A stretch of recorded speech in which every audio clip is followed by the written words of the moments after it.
Okay, guys, Patricia Holmes here. We are working through chapter 5, and what we're going to do now is we are going to add the sound, the audio of the Hamlet speech, and we also are going to add the annoying fly. Okay, so first of all, I want to show you. Look how I overshot this one layer. I added an extra frame here. Let's remove it. I'm just going to click here, and I'm going to right click, and I'm going to hit remove frame. I'm going to click it once. There we go. Anyway, I just want to show you that. Okay, next what we're going to do is we're going to create a fly movie clip. Now we're going to, first of all, we're going to go insert layer. I'm going to drag this layer to the very top. We're going to double click it, name this layer fly. And what we're going to do here is we're going to create the little animation of it first, and then we'll bring it back onto this layer. So hit insert new symbol and call it annoying.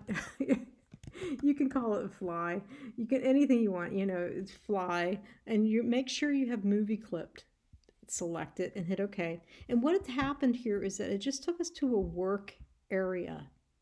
And per the author wants us to take the fly, which has been previously made for us, called Little Fly, this one, and drag it out here on the stage.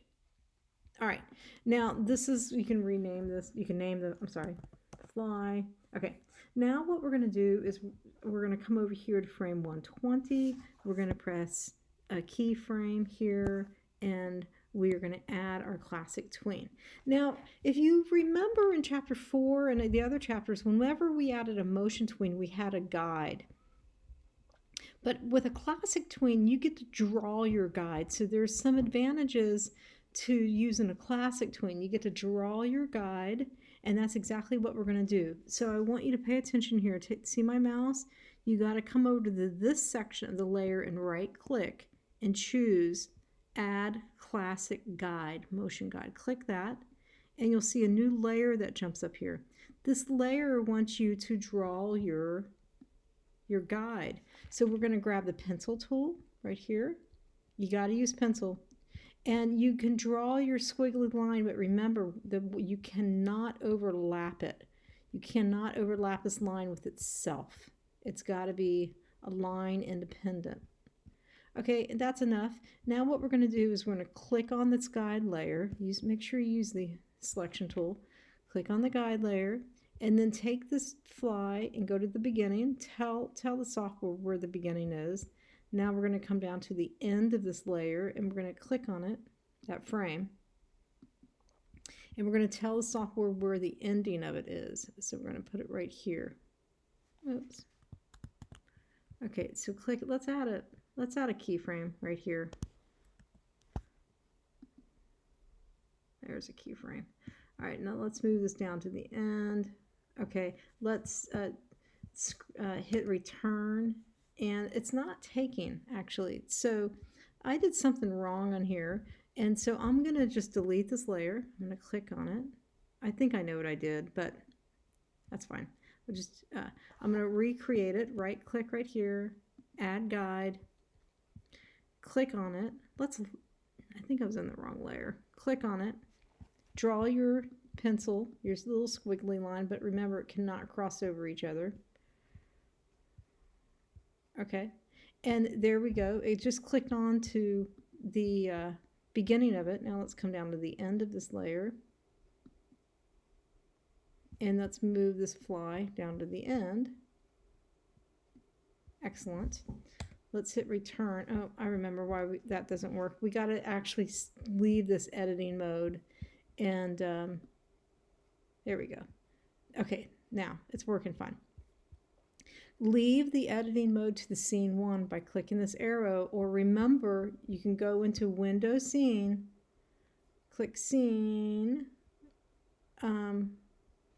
which I already have opened up here. Window Scene, you can choose that. I already have it dragged out here.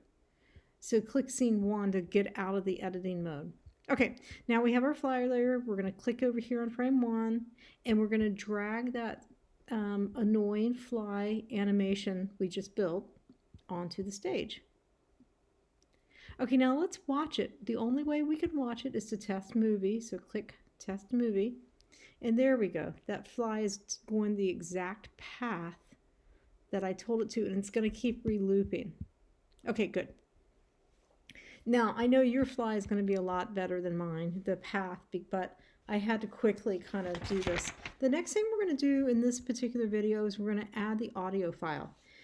And so what we're going to do here is we are going to add a new layer. We're going to name it audio.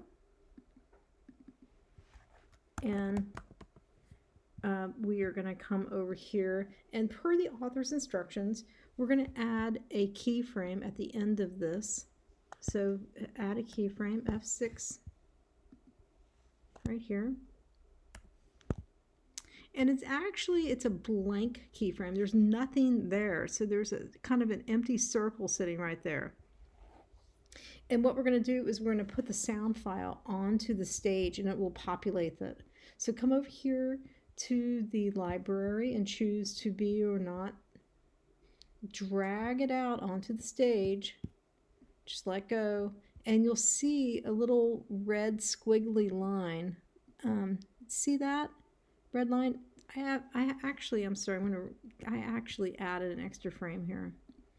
There. Now we have a red squiggly line that's holding the sound file. Now all we need to do is extend these frames out so we can hear the sound file. And per the author's request, we need to go to at least 938 on the framing. 938, but check this out. As small as I can go, I can't hit 938. That's okay. What we're going to do is we are going to select. I'm just going to grab anywhere right here, and I'm going to take my mouse, and I'm going to hold it down. I'm trying to do this quickly. Let me hit Control Z and back up. Go all the way to the end here and come down here. I'm holding my Shift key down, and then I click the bottom layer, and then we're going to press F5, and then we're going to continue on. Now we have more room to go to 938, roughly right there. I'm going to hold my Shift key down, then I'm going to click the bottom, and I'm going to press F5 on my keyboard, and that is what the author wants us to do. So let's do a quick test, make sure our sound works, and I'm going to go ahead and click this play button. To be or not to be? That is the question. Whether 'tis nobler in the mind to suffer the slings and arrows. Okay, so I just close it out. It works. That's great. And the final thing, what we're going to do, and I'm going to do this on the next video. The final thing is we are going to tell the mouth to sync up with the audio. This is a very cool technique that we will cover in the next and probably the last video for Chapter 5. Okay, guys, thanks so much for listening.